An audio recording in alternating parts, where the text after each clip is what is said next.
नमस्कार। आज मैं आपको गुप्त नवरात्रि के महत्व, पूजा विधि, नियम और कथाओं के बारे में बताने जा रही हूँ। दोस्तों, सनातन धर्म में नवरात्रि की बहुत महिमा मानी गई है। वैसे तो सामान्यतः दो ही नवरात्रि, शारदीय और चैत्र को खास माना जाता है और ज्यादातर लोगों को इन्हीं के बारे में ही पता है। लेकिन इन दो नवरात्रि के अलावा वर्ष में दो गुप्त नवरात्रि भी होते हैं। आषाढ़ और माघ मास में मनाए जाने वाले नवरात्रि को गुप्त नवरात्रि कहा जाता है, जो बहुत प्रभावशाली माने गए हैं। इस दौरान मां भगवती की पूजा उपासना करने से बड़ा संकट टल सकता है, विशेष मनोकामना की पूर्ति हो सकती है। व्यक्ति के जीवन की कई गुप्त परेशानियां होती हैं, जिनकी वजह से वो बहुत परेशान होते हैं, उनसे भी छुटकारा पाया जा सकता है। जीवन में कैसी भी परेशानी हो, पति पत्नी के रिश्तों को लेकर, नौकरी को लेकर, विवाह की परेशानी हो या फिर घर में किसी की गलत आदतों से परेशान हो, धन संबंधी परेशानी हो, गुप्त नवरात्रि में माँ की पूजा उपासना करने से हर परेशानी से छुटकारा मिल सकता है। और अगर किसी तरह की सिद्धि प्राप्त करना चाहते हैं तो वो भी आप गुप्त नवरात्रि में कर सकते हैं। इसे गुप्त नवरात्रि इसलिए कहा जाता है क्योंकि इसमें जो पूजा उपासना की जाती है उसे गुप्त रखा जाता है और ज्यादातर लोगों को इसके बारे में पता ना होने के कारण भी इसे गुप्त नवरात्रि कहते हैं। गुप्त नवरात्रि में भगवती की 10 महाविद्याओं की पूजा की जाती है। गुप्त नवरात्रि में ज्यादातर तांत्रिक पूजा की जाती है, पर जिस तरह से चैत्र और शारदीय नवरात्रि में पूजा करते हैं उस तरह से भी पूजा कर सकते हैं।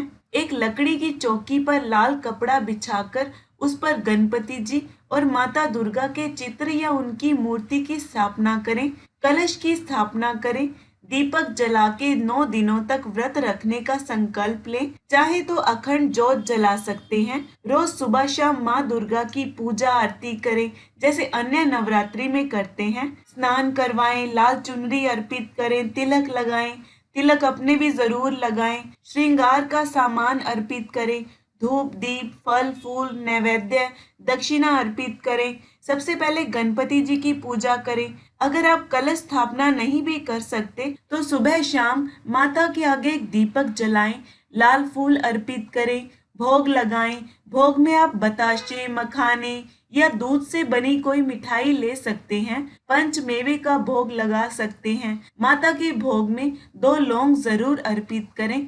फिर माता के किसी भी मंत्र का जाप कर सकते हैं, जैसे ओम दुम दुर्गाए नमः, या फिर नवाण मंत्र का जाप कर सकते हैं, ओम ऐंग रीम क्लीम चामुंडाए विच्चे। इनका कम से कम 5 माला जाप जरूर करें और 11 माला कर सके तो और भी अच्छा है।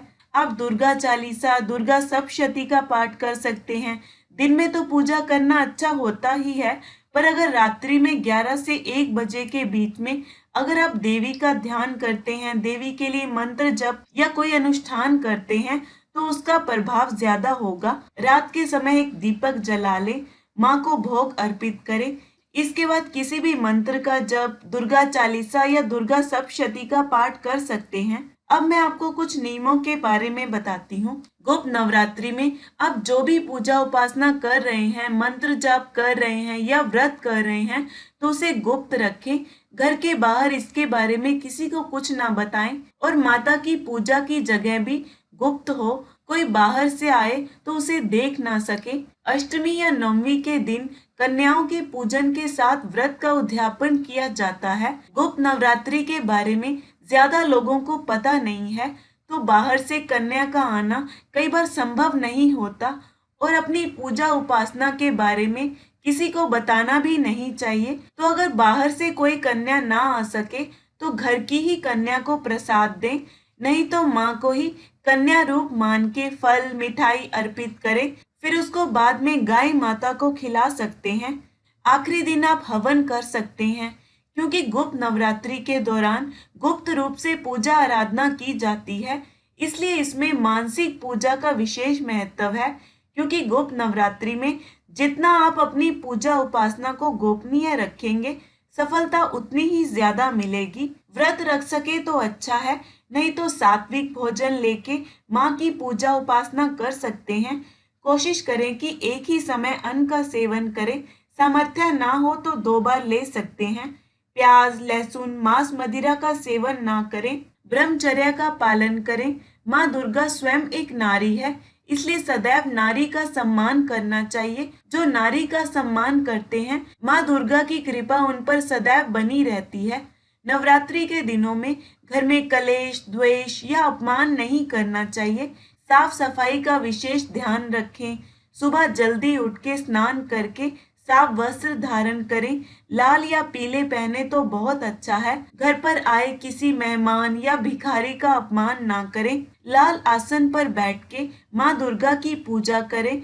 नहीं तो अपने आसन पर लाल रंग का कपड़ा बिछाकर उसके ऊपर बैठ के माँ दुर्गा की उपासना करें। जो भी आपने मंत्र जाप का नियम लिया है उसे एक ही समय पर करें। पूजा के बाद अंत में अनजाने में हुई गलतियों के लिए क्षमा याचना जरूर करें। गुप्त नवरात्रि के महत्व को बताने वाली एक कथा भी पौराणिक ग्रंथों में मिलती है। कथा के अनुसार एक समय की बात है, ऋषि श्रृंगी एक बार अपने भक्तों को प्रवचन दे रहे थे कि भीड़ में से एक स्त्री हाथ जोड़कर ऋषि से बोली कि गुरुवर, मेरे पति दुर्व्यसनों से घिरे हैं, जिसके कारण मैं किसी भी प्रकार के धार्मिक कार्य, व्रत, उपवास, अनुष्ठान आदि नहीं कर पाती।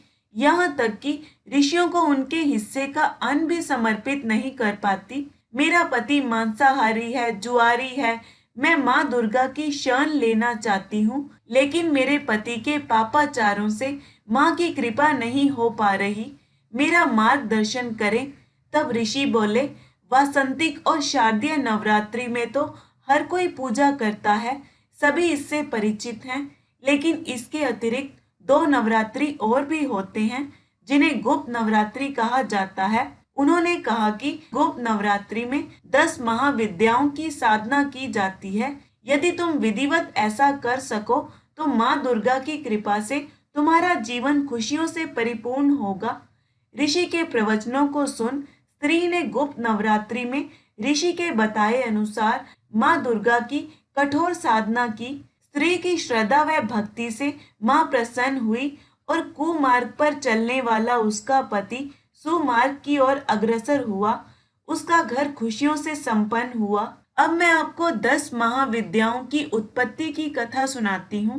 माता सती भगवान शिव की पत्नी और दक्ष प्रजापति की पुत्री थी। श्री देवी भागवत पुराण के अनुसार माता सती ने अपने पिता की इच्छा के विरुद्ध भगवान शिव से विवाह किया था।